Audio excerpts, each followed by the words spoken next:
এরা যা চুরি চামচি যা করছে এদের নিয়ে আর চলবে না। 15 বছরে শুধু পেয়েছি দুর্নীতি আর দুর্নীতি, শিক্ষা চুরি, চাকরি চুরি এবং স্বাস্থ্যকে বন্ধুরা বেঁচে খেয়ে নিয়েছে। রেশন দুর্নীতি থেকে আরম্ভ করে পশ্চিমবঙ্গে 34 বছর সিপিএমের আমলে আমরা দেখেছি। আর এই 15 বছর যা দেখলাম, যা বলার কোনো কথা না।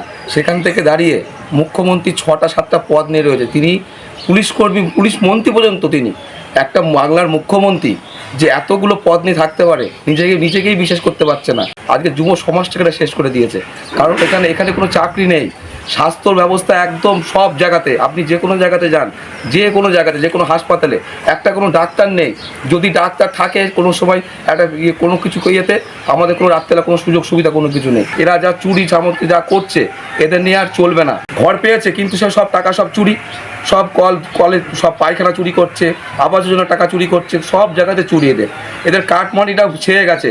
আপনি একটা সবুজ সাথী সাইকেল পেয়েছে, বুকে হাত রেখে বলুন তো কোনো বাঙালি, কোনো হিন্দুরা যে কোনো জায়গাতে একটা সাইকেলের পিছনে ক টাকা খরচা করেছে? এর জন্য আজকে পরিবর্তন দরকার। পরিবর্তনটা কেন দরকার? আজকে ডবল ইঞ্জিন সরকার দরকার। আজকে করে যে কাণ্ডটা হয়ে গেল, আজকে ধর্ষিতাটা মাটা, আজকে 21শে জুলাই কিন্তু বৃষ্টি হয়নি, 21 জুলাই কিন্তু এবার বৃষ্টি হয়নি। এবার দেখিয়ে দিল ওই চোখের জল নির্যাতিতার মার।